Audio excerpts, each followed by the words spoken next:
El silencio en la mansión de Héctor no era paz, era un peso. Era la ausencia de todo lo que importaba, un vacío tallado en mármol frío y maderas nobles que olían a soledad. A sus 60 años, Héctor era el arquitecto de un imperio y el único prisionero de su fortaleza. Cada noche el atardecer entraba por los ventanales inmensos de la sala principal, no para iluminar, sino para dibujar las sombras de sus fantasmas. La luz anaranjada se deslizaba por los muebles cubiertos de polvo fino, un polvo que ningún empleado se atrevía a limpiar sin su permiso, y Héctor no daba permisos.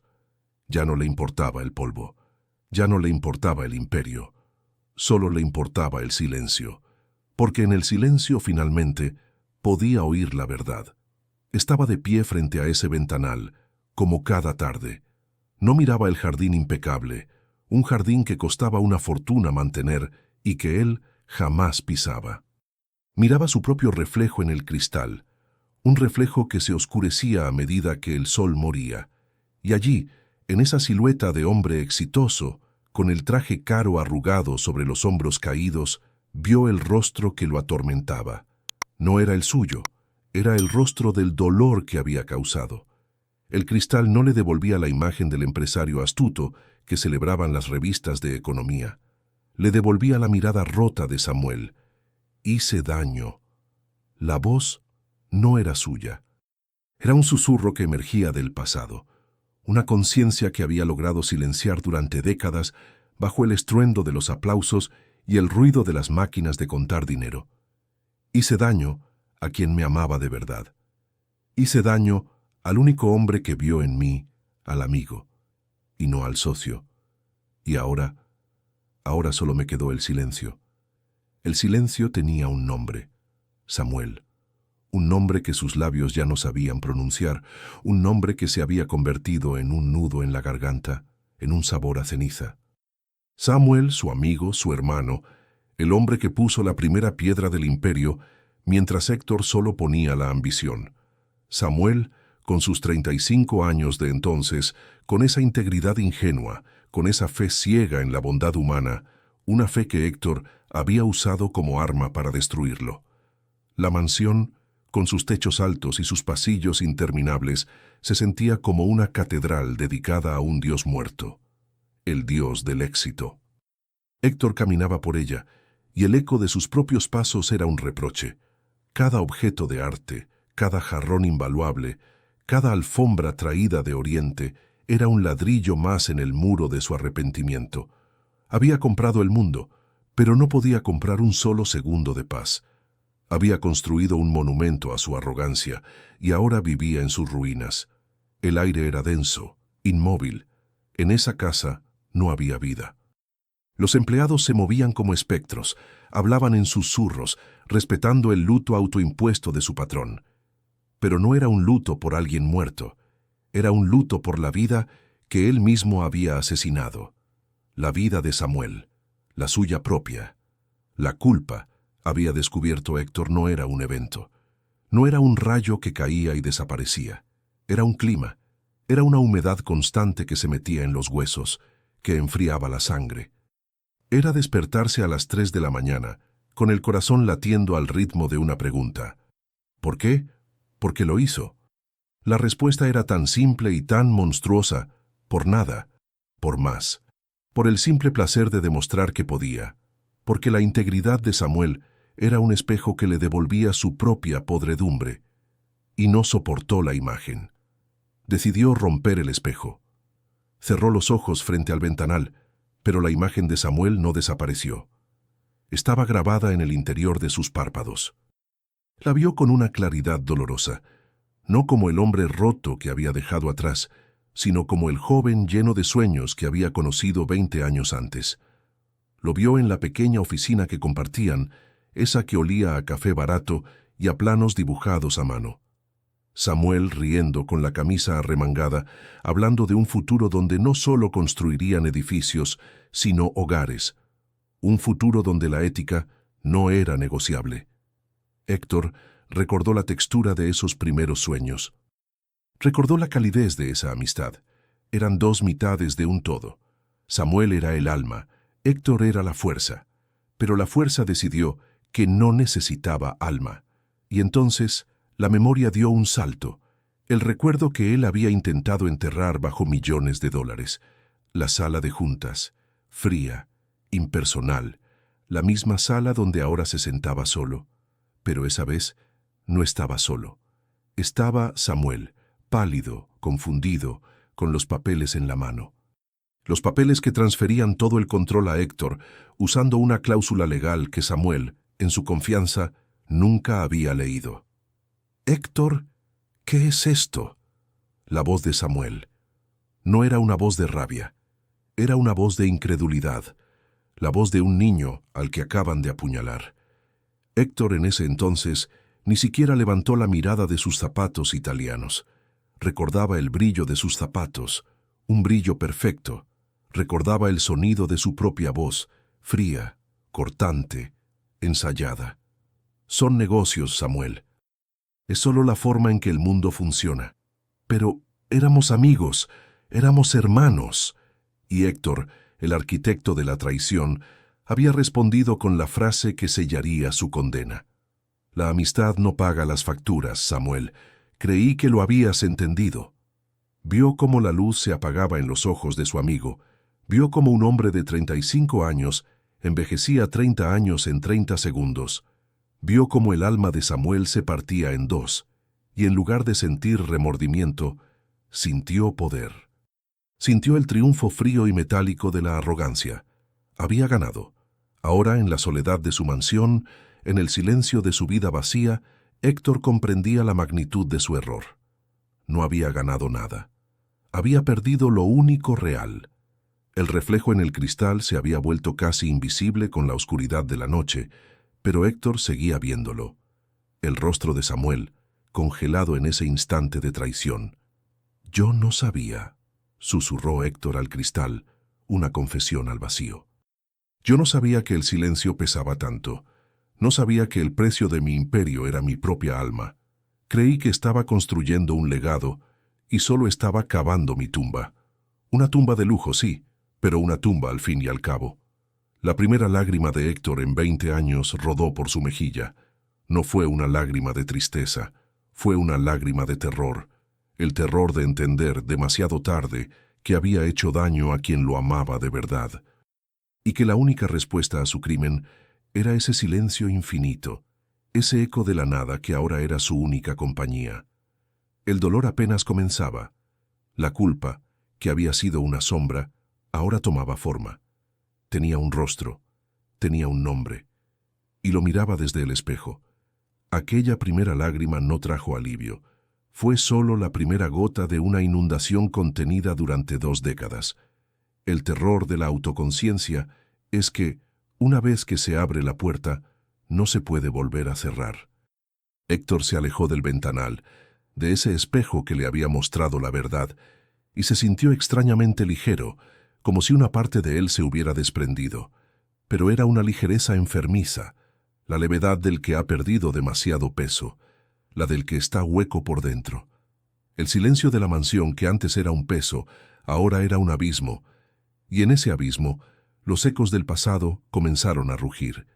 Ya no eran susurros, eran gritos. Se sentó en el sillón de cuero italiano, un sillón que había costado más que el primer apartamento que compartió con Samuel. El tacto del cuero, frío e impersonal, le provocó un escalofrío. Cerró los ojos, buscando refugio, pero el refugio estaba habitado. La oscuridad detrás de sus párpados se iluminó con la luz de un sol que ya no existía, el sol de un pasado que había trabajado tan duro por olvidar. Vio la oficina. No la sala de juntas donde ocurrió la ejecución, sino la primera oficina. La que estaba en un edificio sin ascensor, con las paredes manchadas de humedad y un solo ventilador de techo que chirriaba como un pájaro moribundo. Era un verano abrasador. Podía olerlo. Olía a asfalto derretido, a café recalentado y a la tinta de los planos que se emborronaba con el sudor de sus manos. Tenía 28 años. Samuel tenía 26, y el mundo era de ellos, o eso creían, o más bien, eso creía Samuel.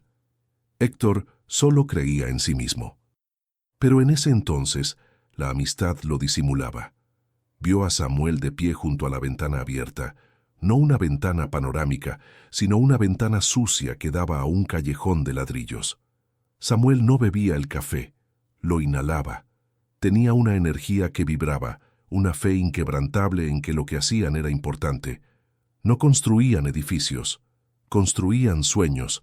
Usaba esa palabra. Sueños.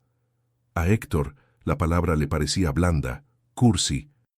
Pero la sonrisa de Samuel, la convicción en sus ojos, hacía que incluso Héctor, el cínico, el calculador, quisiera creer. «Imagina, Héctor», decía Samuel, golpeando con el dedo un plano extendido sobre dos caballetes. «Aquí no solo habrá ladrillos, habrá la primera cena de una familia, el primer llanto de un bebé. Estamos construyendo el escenario de sus vidas. ¿Comprendes la responsabilidad?» Héctor, en el recuerdo, asentía. Pero no veía familias ni bebés. Veía márgenes de beneficio. Veía la forma de usar materiales más baratos, sin que el inspector se diera cuenta. Veía el siguiente proyecto, y el siguiente, y la torre con su nombre en lo alto. Samuel era el arquitecto del alma. Héctor era el ingeniero de la ambición, y por un tiempo esas dos fuerzas se complementaron. Héctor ponía los pies en la tierra, Samuel ponía el corazón en el cielo, y la empresa creció. El recuerdo se aceleró, como una película antigua. Vio el primer contrato importante, la primera celebración. Bebieron cerveza barata directamente de la botella, sentados en el suelo de esa oficina vacía, soñando con el futuro. Y fue esa noche, mientras Samuel hablaba de ética y de construir un legado sostenible, cuando Héctor sintió la primera punzada de algo oscuro. No era envidia, era impaciencia, era desdén. Sintió que la integridad de Samuel era un lastre, un ancla que le impedía navegar hacia las aguas profundas donde nadaban los tiburones, donde estaba el dinero de verdad. Esa noche, mientras Samuel dormía en un catre en la oficina, agotado y feliz, Héctor se quedó despierto, mirando los números. Y por primera vez, en sus cálculos, Samuel no figuraba como un socio. Figuraba como un coste emocional que había que gestionar. El Héctor de 60 años, en su sillón de cuero, gimió. Un sonido bajo, animal. El dolor de esa memoria era físico, era una aguja de hielo clavándose en su pecho. Porque ese fue el momento, no la firma, no la traición legal. Ese fue el asesinato, el momento en que decidió fríamente que su amigo era un obstáculo. Todo lo que vino después fue solo la ejecución de la sentencia. El recuerdo cambió de nuevo. Ahora el color era más nítido. El dinero había llegado. La oficina ya no olía a humedad. Olía a madera de cedro y a café importado. Ya no usaban camisas arremangadas. Usaban trajes. O mejor dicho, Héctor usaba trajes. Samuel seguía aferrándose a sus camisas de algodón, como si quisiera recordar de dónde venían. Y eso irritaba a Héctor. Irritaba su necesidad de perfección, su deseo de proyectar una imagen de poder implacable. «Samuel, tienes que vestirte para el trabajo que quieres, no para el que tienes», le dijo un día con falsa camaradería. Samuel lo miró, y por primera vez Héctor vio una sombra de duda en sus ojos. «Pero este es el trabajo que quiero, Héctor. Y pensé que ya lo teníamos. ¿Qué más queremos?» «Quiero más», pensó Héctor. «Lo quiero todo». Pero no lo dijo. Aprendió a mentir con la mirada. Aprendió a sonreír mientras planeaba. Samuel era el rostro público, el hombre bueno, el que inspiraba confianza a los clientes y a los empleados. Héctor era la sombra detrás del trono, el que movía los hilos, el que negociaba con los demonios. Y funcionó. Oh, cómo funcionó. Se volvieron la empresa del momento, los chicos de oro de la arquitectura. Pero mientras más crecían, más se distanciaba Héctor. Empezó a tener reuniones de las que Samuel no sabía nada. Empezó a crear una estructura legal paralela, una red de seguridad por si acaso. «Por si acaso», le decía a su abogado. «¿Qué?» «Por si acaso Samuel decide que la ética es más importante que la supervivencia». El abogado, Un hombre tan frío y pulido como el propio Héctor entendió perfectamente. Y entonces el recuerdo se detuvo en un objeto que Héctor no había visto en 20 años, pero que sabía, con una certeza aterradora, dónde estaba. Se levantó del sillón. Sus piernas temblaban. El hombre que había hecho temblar a juntas directivas enteras ahora temblaba ante un simple recuerdo. Cruzó la sala inmensa, sus pasos amortiguados por la alfombra persa. Llegó a su escritorio. Un escritorio de caoba maciza, del tamaño de una cama matrimonial. No lo usaba para trabajar, lo usaba como un altar a su propio ego. Sobre él solo había un teléfono y una lámpara de diseño. Nada personal. Lo personal era debilidad. Pero en el último cajón de la derecha, bajo una pila de informes financieros obsoletos que guardaba por pura inercia, estaba. Sus dedos rozaron la madera. El cajón se deslizó con un susurro aceitado. Allí estaba. Una caja de zapatos vieja y polvoriana. Nada que ver con la opulencia del escritorio. Una reliquia de un tiempo más simple. La había guardado. No sabía por qué. Quizás por la misma razón que un asesino guarda el arma del crimen. La sacó. El cartón estaba blando por el tiempo. La puso sobre la caoba pulida. El contraste era grotesco. El imperio y la verdad. Dudó. Su mano, la misma mano que había firmado la sentencia de Samuel, ahora temblaba tanto que no podía levantar la tapa. Respiró hondo. El aire de la mansión era tan estéril. Olía a nada, y en ese momento habría dado la mitad de su fortuna por volver a oler el café quemado de la primera oficina. Levantó la tapa. Dentro no había cartas, no había documentos, solo había una fotografía. Una fotografía instantánea, de esas que se desvanecían con el tiempo. Los colores estaban apagados, teñidos de un amarillo nostálgico. Eran ellos, Héctor y Samuel. Estaban en la azotea de aquel primer edificio sin ascensor. Estaban sucios, cubiertos de polvo de cemento. Samuel abrazaba a Héctor por los hombros, con una sonrisa tan grande que parecía que iba a partirle la cara. Sostenía en alto el primer cheque que habían cobrado. Un cheque por una cantidad ridícula, que apenas cubría los gastos, pero la alegría en su rostro era la de un hombre que había conquistado el mundo. ¿Y Héctor? Héctor estaba a su lado. Sonreía también, pero su sonrisa era diferente. Era más pequeña, más controlada. Sus ojos no miraban al cheque, miraban directamente a la cámara, y en esos ojos, el Héctor de 60 años pudo ver lo que nadie más vio entonces. Vio la semilla, vio el cálculo, vio al depredador que ya estaba midiendo a su presa. Pero lo que lo rompió no fue su propia imagen, fue la de Samuel, la confianza pura, la alegría sin adulterar, el amor fraternal que emanaba de ese pedazo de papel desvaído. Samuel no solo creía en el proyecto, creía en Héctor, creía en ellos. Héctor cogió la fotografía con manos temblorosas. El papel era fino, frágil, como lo había sido Samuel. «Te usé», susurró Héctor a la imagen. «Usé tu luz para alimentar mi oscuridad. Usé tu confianza como un arma. Te llamé débil porque eras fuerte, porque tenías algo que yo nunca podría comprar, un alma». Dejó la fotografía sobre el escritorio, y entonces, el recuerdo más doloroso, el que había mantenido encadenado en el sótano de su mente, rompió sus cadenas, la sala de juntas, de nuevo, pero esta vez con más detalle.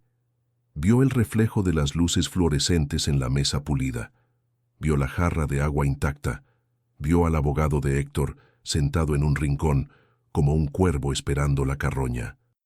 Y vio a Samuel. Samuel no gritó, no suplicó, no insultó. Eso habría sido más fácil. Si hubiera habido rabia, Héctor podría haber respondido con su propia rabia, pero Samuel solo lo miró. Dejó los papeles sobre la mesa, con una lentitud que era una tortura. «¿Por qué?», preguntó. «Solo eso». Y Héctor, en la cima de su arrogancia, respondió. «Porque puedo». Fueron las dos palabras más crueles que jamás había pronunciado. Dos palabras que resumían su filosofía. 2 palabras que destruyeron a un hombre. Samuel no dijo nada más. Se quedó mirándolo un largo, largo minuto, y en esa mirada, Héctor no vio odio. Vio algo peor. Vio lástima. Samuel sintió lástima por él. En el momento de su mayor triunfo, Héctor fue visto como un objeto de compasión. Luego Samuel se levantó. Se arregló la chaqueta de su traje, el traje que Héctor le había insistido que comprara. Caminó hacia la puerta. Se detuvo un segundo, con la mano en el pomo. No se giró. Espero que un día, dijo Samuel, y su voz se quebró por primera vez. Espero que un día encuentres algo que valga más que el dinero, porque hoy, Héctor, lo has perdido todo. Y se fue. El silencio que dejó Samuel en esa sala de juntas fue el mismo silencio que ahora habitaba la mansión de Héctor. Un silencio hecho de oportunidades perdidas, de puentes quemados, de un amor traicionado. Héctor, en el presente, se derrumbó sobre el escritorio. El llanto que vino no fue el llanto de un anciano arrepentido. Fue el llanto de un niño perdido en un bosque que él mismo había incendiado. Sostuvo la fotografía contra su pecho, como si pudiera absorber la bondad de Samuel, como si pudiera revertir el tiempo. Pero el papel solo se arrugaba bajo la presión de su dolor. La herida estaba abierta. Ya no era una cicatriz vieja y adormecida. Era una herida fresca, sangrante, y por primera vez en 20 años, Héctor estaba dispuesto a mirarla. El pasado ya no era un fantasma, era una presencia física en la habitación. Y le exigía una respuesta. Le exigía redención. Pero, ¿cómo se redime lo imperdonable? ¿Cómo se reconstruye un alma que se ha vendido pieza por pieza? El precio de su imperio no fue solo Samuel. El precio fue él mismo. Y ahora, en la bancarrota de su espíritu, se daba cuenta de que la deuda era impagable. La noche caía sobre la mansión, y la oscuridad de afuera no era nada comparada con la que Héctor llevaba dentro. El llanto de Héctor se secó, pero el dolor se quedó. Se instaló en su pecho no como un visitante, sino como el nuevo dueño de la casa. Los días que siguieron a esa noche frente al escritorio se convirtieron en un solo día largo y gris, una neblina de arrepentimiento. El hombre que había gobernado su vida con la precisión de un reloj suizo, ahora vivía a la deriva. La mansión, antes su fortaleza, se había convertido en su tumba, una tumba de lujo donde esperaba un final que no llegaba. Dejó de contestar el teléfono. Ignoró los correos urgentes de su junta directiva. El imperio que había construido ladrillo a ladrillo sobre la confianza rota de Samuel, ahora le parecía una pila de escombros sin sentido. ¿De qué servía ser el rey si el trono estaba hecho de cenizas? Su personal, acostumbrado a su temperamento frío pero predecible, ahora se movía con miedo. El señor Héctor ya no daba órdenes. Apenas comía.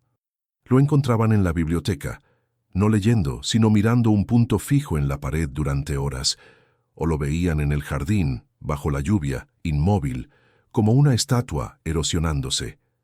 El hombre que había sido una fuerza de la naturaleza se estaba desintegrando. Pasó una semana o quizás fue un mes. El tiempo había perdido su filo. Una mañana se miró en el espejo del baño. La imagen que le devolvió el reflejo ya no era la del empresario implacable. Era la de un anciano. Un anciano asustado, con los ojos hundidos y la barba crecida, blanca y descuidada. Vio sus propias manos, las manos que habían firmado la traición, y por primera vez sintió asco de ellas. Manos suaves, cuidadas, manos que nunca habían hecho un trabajo honesto, manos que solo habían sabido tomar. Sintió una náusea profunda, una necesidad violenta de escapar, no de la casa, sino de sí mismo. Sin pensar, sin un plan, hizo algo que no había hecho en 20 años. Salió por la puerta principal y empezó a caminar. No cogió chofer, no cogió las llaves de ninguno de sus coches de lujo, solo caminó. Con sus zapatos caros e incómodos, con un traje de seda arrugado, Héctor, el multimillonario, se perdió entre la gente. Las calles de la ciudad que él creía poseer le eran completamente ajenas. El ruido del tráfico, el olor de la comida callejera, el roce de los cuerpos anónimos en la acera. Todo era una agresión a sus sentidos, acostumbrados al silencio estéril de su mansión. Se sintió vulnerable, expuesto. Cada rostro que pasaba le parecía el de un juez, y en cada mirada extraña creía ver la lástima que había visto en los ojos de Samuel. Caminó durante horas, sin rumbo, impulsado solo por la necesidad de huir de su propio reflejo. Sus pies, no acostumbrados al esfuerzo, le dolían. El hambre que había ignorado durante días, de repente se hizo presente. Se detuvo en un barrio que no reconocía, un barrio de edificios bajos, de ropa tendida en los balcones, de vida real. Un olor a sopa caliente le llegó desde una puerta abierta. Era un olor simple, honesto, un olor a hogar. Lo siguió, como un autómata. El lugar era un comedor comunitario. El refugio de la esperanza, decía un cartel pintado a mano sobre la puerta. Se quedó en el umbral, paralizado. Adentro, el bullicio era cálido. Gente sentada en mesas largas de madera, comiendo en silencio o charlando en voz baja. Y en medio de todo, moviéndose con una energía serena, estaba ella. No era joven. Tendría unos 50 años, quizás. Su rostro estaba marcado por líneas de expresión, pero no de amargura, sino de sonrisas. Llevaba un delantal sencillo sobre ropa gastada. Su cabello, recogido sin esmero, tenía mechones grises. Se llamaba Pilar. No lo sabía aún, pero su nombre no importaba. Lo que importaba era lo que hacía. Héctor la observó. Vio cómo servía la sopa, pero no lo hacía de forma mecánica. Miraba a cada persona a los ojos. A un anciano tembloroso le acomodó la cuchara en la mano. A una madre joven con un niño en brazos le sonrió y le dijo algo que hizo que la mujer asintiera con gratitud. No había prisa en ella, no había juicio, solo había servicio. Vio en ella la misma luz que había visto en Samuel, esa integridad ingenua, esa fe en la bondad que él había despreciado y destruido. Y se sintió profundamente avergonzado. Él, Héctor, el titán, estaba allí, con un traje de miles de dólares, muerto de hambre espiritual, mientras esta mujer, que no tenía nada, lo estaba dando todo. Una voz lo sacó de su trance. ¿Va a entrar o se va a quedar en la puerta, señor? Está dejando entrar el frío. Era ella, Pilar. Se había acercado sin que él se diera cuenta. Sus ojos, de un marrón claro, lo examinaron sin juzgarlo. Vio su traje caro, su barba descuidada, su mirada perdida. Pero no pareció impresionada ni despectiva. Solo lo miraba como a un hombre más. «Yo», balbuceó Héctor. La voz que había cerrado tratos millonarios se quebró. «Yo tengo hambre». No era mentira. Pilar sonrió suavemente. «Pues ha venido al lugar indicado. Aquí hay comida para todos». Lo guió a una mesa, le sirvió un plato de sopa de verduras y un trozo de pan. Héctor se sentó. El cuenco de loza estaba desconchado. La cuchara era de metal barato. Pero cuando probó la sopa, sintió un calor que no había sentido en décadas. Era real. Comió en silencio, observándola. Ella no paraba. Limpiaba una mesa, escuchaba la historia de un hombre sin hogar, reía con una broma de otro voluntario. Era el centro de gravedad de aquel pequeño universo de dignidad. Cuando terminó, llevó su plato a la cocina, como vio que hacían los demás. Pilar estaba allí, lavando ollas enormes. «Gracias», dijo Héctor. La sopa estaba buena. «Es solo agua y verduras, señor. El hambre la hace sabrosa», respondió ella sin dejar de fregar. Héctor sintió el impulso de su vieja vida, el impulso de arreglarlo todo con dinero. Metió la mano en el bolsillo interior de su chaqueta y sacó su chequera. La pluma de oro apareció en su mano. Quiero ayudar», dijo, extendiéndole la chequera. «¿A nombre de quién?» Pilar dejó la olla que estaba fregando. Se secó las manos en el delantal y miró la chequera. Luego miró a Héctor. Y por segunda vez en su vida después de Samuel, Héctor vio lástima en los ojos de alguien. Pero esta era una lástima diferente. Era amable.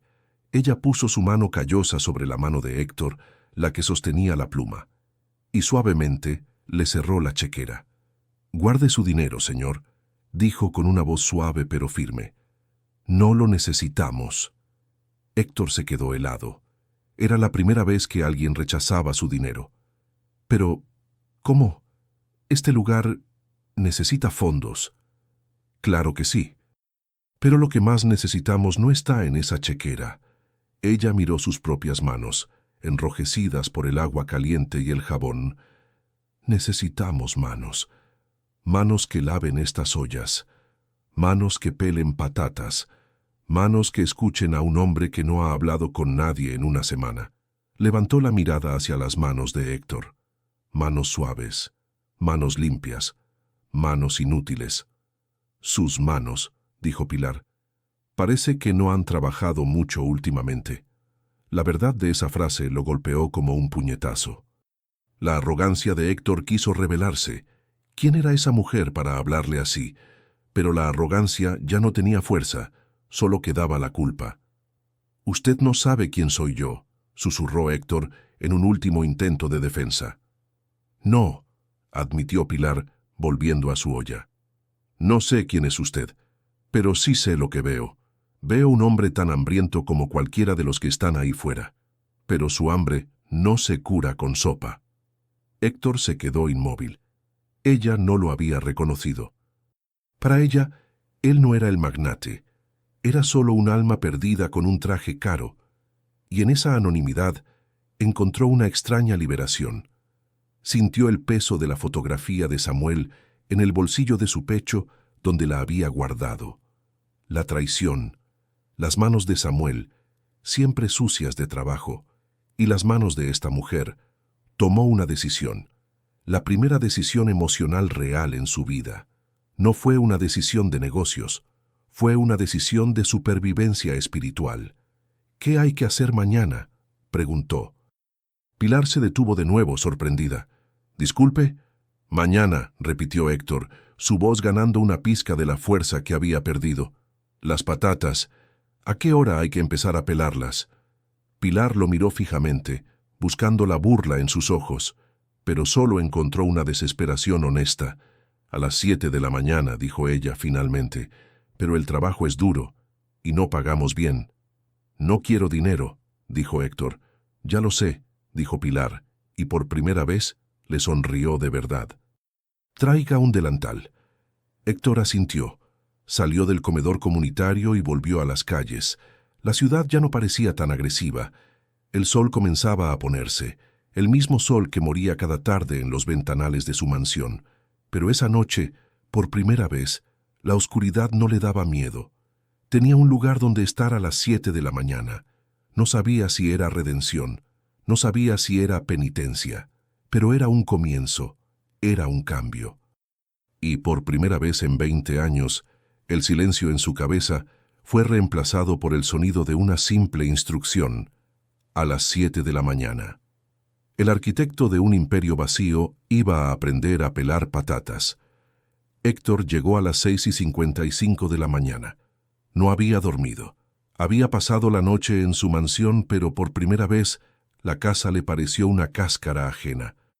Se había duchado con agua fría, no como un ritual de poder, sino como un bautismo, un intento de despertar de la pesadilla de su propia vida. No se puso un traje. Encontró en el fondo de un armario ropero, un armario más grande que la primera oficina de Samuel, unos pantalones viejos que ni recordaba haber comprado y una camisa sencilla de algodón. No se afeitó. La barba descuidada era un recordatorio de su nueva identidad, un hombre deshecho. No llevaba nada en los bolsillos, salvo la fotografía arrugada de Samuel. Era su ancla a la realidad de su crimen. El comedor, el refugio de la esperanza, estaba silencioso a esa hora, pero la luz de la cocina ya estaba encendida. La puerta trasera estaba abierta. Entró. El olor era diferente al de la tarde anterior. Olía a café recién hecho y a pan. Pilar estaba allí, sola, con el mismo delantal, moviéndose con una eficiencia tranquila. Levantó la vista cuando él entró. «Llega temprano», dijo ella. Su voz no era ni cálida ni fría, era neutral, era la voz de alguien que espera ver resultados, no promesas. «Usted dijo a las 7», respondió Héctor. «Y usted está aquí. Bien. Hay 3 sacos de patatas en el almacén. Tráigalos. El cuchillo y la tabla están en esa mesa». Héctor fue al almacén. Eran sacos de 20 kilos. El hombre que solo levantaba plumas de oro y teléfonos, ahora luchaba con el peso muerto de la comida real. Le costó. Jadeó. El sudor le corrió por la frente, un sudor que no era de nerviosismo de negocios, sino de esfuerzo físico. Llevó los 3 sacos, uno por uno, y los dejó caer con un golpe sordo en el suelo de la cocina. Sentía los músculos de la espalda, músculos que había olvidado que tenía. Pilar lo observó en silencio, sin ofrecer ayuda. Asintió levemente, como aprobando un examen tácito. «Ahí tiene», dijo, señalando un taburete y una pila de patatas. «Sin desperdiciar, la cáscara fina». Y así comenzó el primer día de la nueva vida de Héctor, pelando patatas. Sus manos, suaves y cuidadas, pronto estuvieron ásperas, torpes con el cuchillo. Se cortó 2 veces en los primeros 10 minutos. La sangre brotó, roja y sorprendentemente real. Pilar, sin decir palabra, le puso una tirita barata y le indicó que siguiera. El trabajo era monótono, doloroso. Su espalda, acostumbrada a sillas de $500, le gritaba en protesta. Sus dedos se acalambraron. Pero cada corte en la patata, cada trozo de cáscara que caía, era una cuenta en un rosario de penitencia. Por cada patata pensaba en una mentira que le había dicho a Samuel. Por cada saco pensaba en una cláusula del contrato que había ocultado. El silencio de la cocina solo se rompía por el raspar metálico de su cuchillo y el hervor del agua en las ollas. Volvió al día siguiente, y al siguiente. Pilar no le preguntaba por su vida, y él no ofrecía información. En el refugio de la esperanza, el pasado no importaba. Solo importaba el trabajo por hacer, las verduras por cortar, los platos por lavar, los suelos por fregar. Héctor aprendió a hacerlo todo, aprendió a lavar las ollas que él, en su otra vida, ni siquiera habría sabido nombrar. Aprendió a fregar el suelo de rodillas, y mientras sus manos se llenaban de callos, algo dentro de él comenzaba a ablandarse. Observaba a Pilar. La veía lidiar con la desesperación humana todos los días. Veía su paciencia infinita con el adicto que pedía más comida de la que podía comer, su firmeza con el joven que intentaba robar cubiertos, su ternura con la anciana que solo quería que alguien la escuchara hablar de sus gatos. Ella era un faro, y Héctor, el barco naufragado, intentaba remar hacia esa luz. Una tarde, después de 2 semanas de trabajo ininterrumpido, estaba fregando el suelo del comedor, ya vacío. El sol entraba por la ventana, iluminando las partículas de polvo, dándoles un aire sagrado. Estaba agotado, le dolía cada músculo, pero era un dolor limpio, un dolor honesto. Pilar se sentó en una de las mesas con una taza de café en las manos. Lo observó terminar. «Se le da bien eso», dijo ella, rompiendo el silencio. Héctor escurrió la fregona en el cubo de agua sucia. «Se aprende rápido cuando no hay alternativa». «Oh, siempre hay alternativa», dijo ella, mirándolo fijamente. «Usted más que nadie tiene alternativas. Podría estar en cualquier parte del mundo, en un yate, en una oficina con aire acondicionado, pero está aquí, de rodillas, fregando mi suelo». Héctor se congeló. El agua sucia goteó de la fregona. «¿Sabe quién soy?», preguntó con un hilo de voz, el viejo miedo volviendo. «No sabía, no», dijo Pilar, tomando un sorbo de café.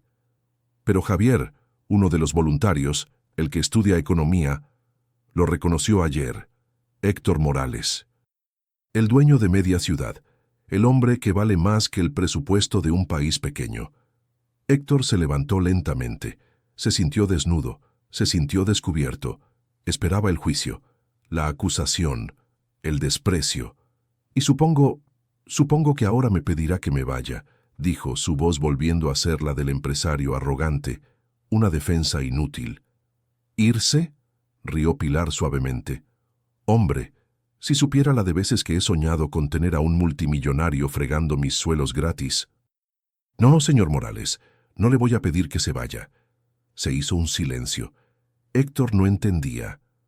Lo que no entiendo, continuó Pilar, su rostro volviéndose serio, perdiendo la amabilidad y ganando una intensidad que él no le conocía, es qué hace aquí. No entiendo esta obra de teatro.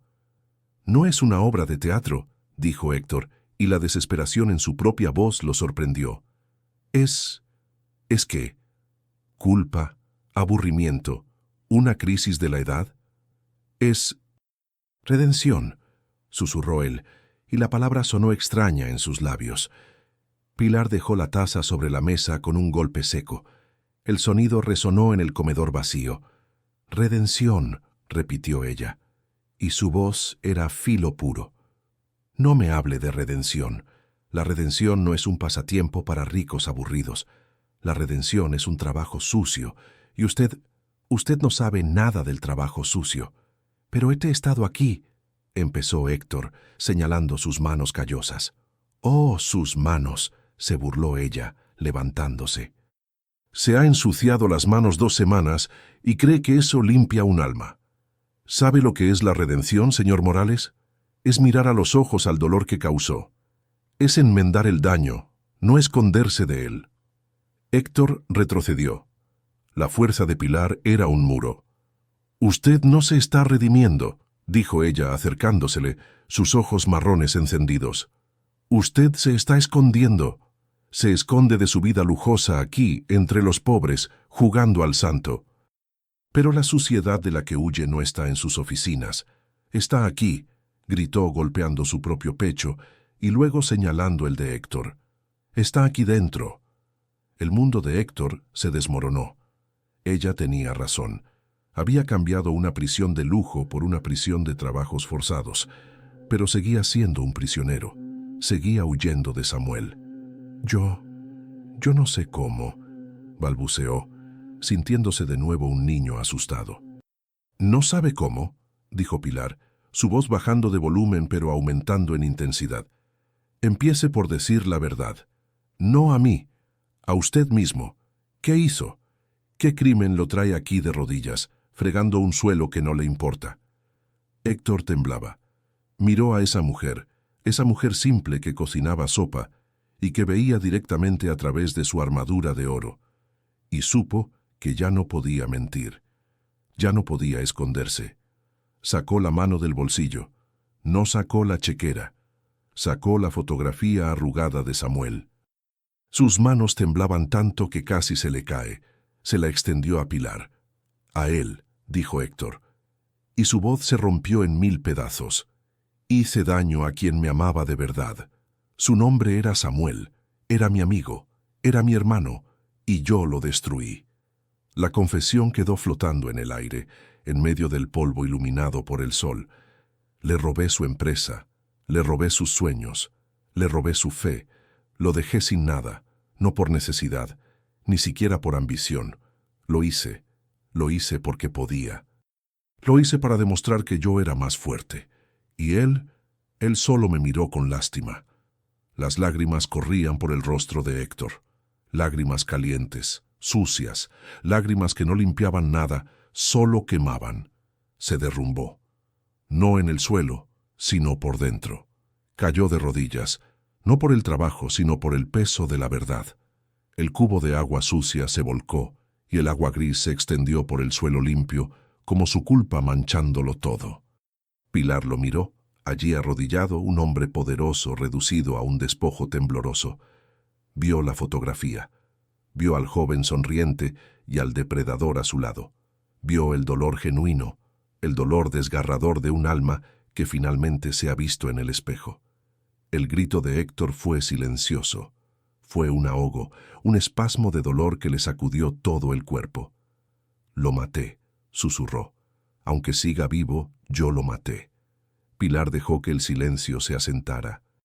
Dejó que el agua sucia empapara los pantalones caros de Héctor. Dejó que el hombre se rompiera. Después de un largo minuto, que pareció una eternidad, se acercó. No lo tocó, No le ofreció un consuelo fácil. Se agachó a su altura, mirándolo a los ojos, obligándolo a no apartar la mirada. «Bien», dijo Pilar con una voz suave, pero implacable. Eso es. El dolor que siente ahora. Ese es el precio de la entrada, Héctor. Ese es el comienzo. No el final, el comienzo». Héctor levantó la mirada, sus ojos nublados por las lágrimas. «¿El comienzo de qué?» «Del trabajo de verdad», respondió ella. «Pelar patatas es fácil, lavar ollas es fácil. Lo difícil es esto, mirar la herida, sentir el dolor que causó, y ahora...» Se levantó y le tendió la mano. No una mano suave, una mano callosa, fuerte. «Ahora, levántese». Héctor la miró. Vio en ella la fuerza que le faltaba. «¿Para qué?», preguntó él. «Para limpiar este desastre», dijo Pilar, señalando el agua sucia. «Y después vamos a averiguar qué pasó con Samuel». Esa fue la primera vez que Héctor escuchó ese nombre en voz alta, pronunciado por otra persona en 20 años, y no lo mató. Le dio, por primera vez, una chispa aterradora, la esperanza de que, quizás, el silencio no era el final, era solo el purgatorio, y Pilar era el ángel severo que le estaba mostrando la puerta de salida. Pero la puerta no llevaba al cielo, llevaba a una prueba aún más dura. La frase de Pilar, «Vamos a averiguar qué pasó con Samuel», no fue una sugerencia, fue una orden, y para Héctor fue una sentencia y una salvación. El trabajo en el refugio de la esperanza cambió. Ya no era solo una penitencia física, un escape de su antigua vida. Se convirtió en la base de operaciones de su nueva vida. Seguía llegando a las 7 de la mañana. Seguía pelando patatas, fregando suelos y lavando ollas. Pilar se aseguró de ello. «El trabajo de las manos aclara la mente», le decía, «y usted necesita la mente muy clara para lo que viene». Lo que vino fue el regreso al mundo que había abandonado, pero esta vez no como un rey, sino como un detective de su propio pasado.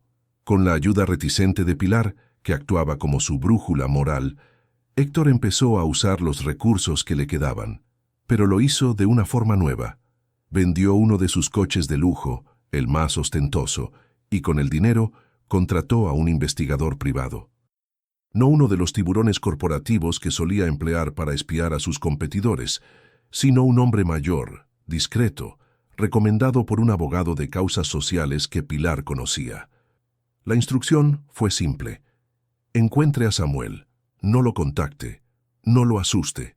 Solo quiero saber si está bien. Quiero saber si vive. La última parte fue un susurro. El miedo a que su traición hubiera sido literalmente fatal era un peso de plomo en su estómago. Mientras el investigador trabajaba, la vida de Héctor se partió en dos. Durante el día era el señor H., el voluntario gruñón pero eficiente del refugio. Sus manos, ahora permanentemente callosas, sabían el ritmo del trabajo duro. Y en la soledad de su mansión por la noche, ya no miraba su reflejo en el cristal. Estudiaba los informes preliminares.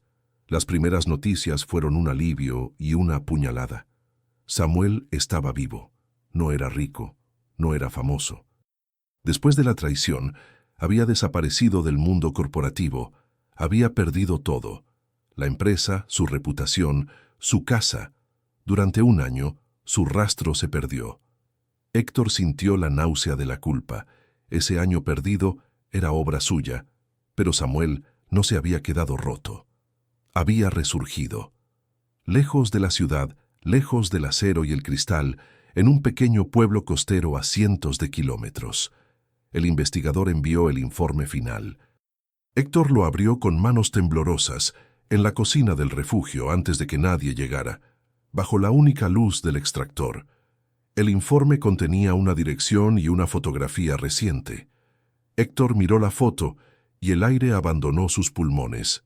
Era Samuel, el cabello completamente gris, más arrugas alrededor de los ojos, pero estaba sonriendo. la misma sonrisa amplia de la vieja fotografía instantánea.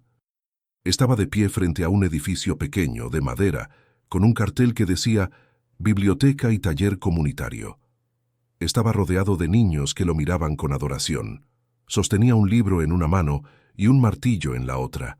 No era un indigente, no era un millonario, era un hombre completo. Un hombre que había reconstruido su vida no con dinero, sino con propósito, con la misma integridad que Héctor había confundido con debilidad. Pilar entró y lo encontró llorando sobre la mesa, la fotografía en la mano.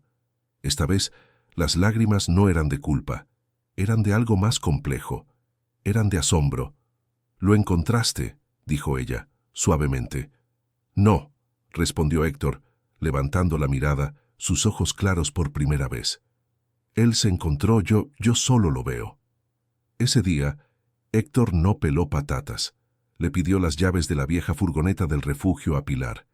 Ella se las dio sin hacer preguntas. Condujo durante 8 horas. El hombre que solía cruzar el cielo en jet privado ahora conducía un vehículo abollado que olía a verduras. Y en cada kilómetro sentía que se deshacía de un peso. Llegó al pueblo costero al atardecer. Era pequeño.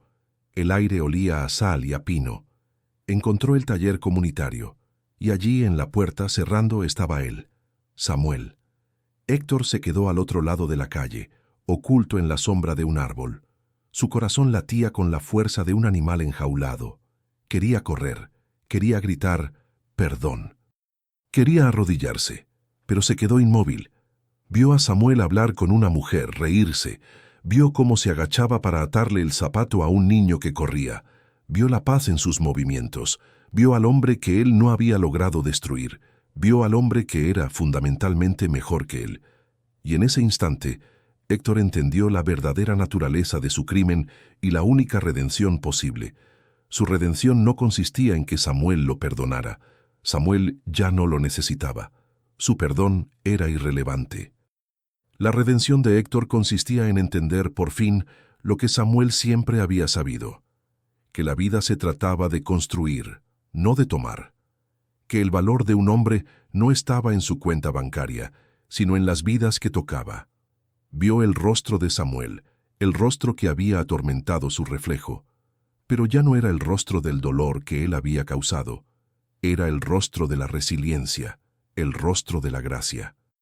Héctor se quedó allí hasta que Samuel cerró el taller, se subió a una bicicleta vieja y se alejó pedaleando, silbando una melodía que el viento se llevó. Héctor no lo siguió. Dio media vuelta y regresó a la furgoneta. Lloró. Lloró por la belleza de lo que casi había destruido. Lloró por el tiempo que había perdido. Y lloró de gratitud, porque por fin se vio a sí mismo. Vio la monstruosa arrogancia de su pasado y vio el pequeño, pero sólido camino que tenía por delante. Regresó a la ciudad, pero no volvió a la mansión. Fue directamente al refugio. Eran las 3 de la mañana. Pilar estaba allí, durmiendo en un catre en su pequeña oficina. Ella siempre estaba allí. Él se sentó en una silla y esperó a que ella despertara con la luz del alba. Cuando ella abrió los ojos, lo vio. Vio el cambio. El tormento se había ido. «¿Hablaste con él?», preguntó ella.